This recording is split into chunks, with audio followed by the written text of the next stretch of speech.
In this video, we will show you just how easy it is to generate pre-cut paint protection film patterns using the OnerCut database. First, sign in using your assigned username and password.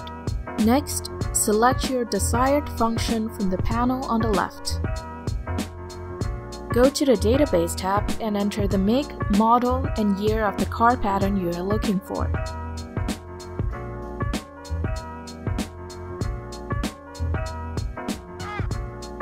Select the car part you need, then click the plus button on the right to add it to the printing queue. Your patterns can be previewed at this stage, and the dimensions of each selected component can be shown on the top left-hand corner. You can choose to move or rotate each component, rearranging them as needed.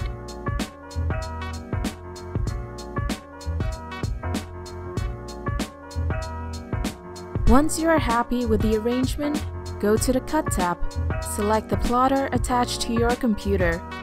Scroll on the right side panel for a final review, then click Confirm to generate your pre-cut paint protection film.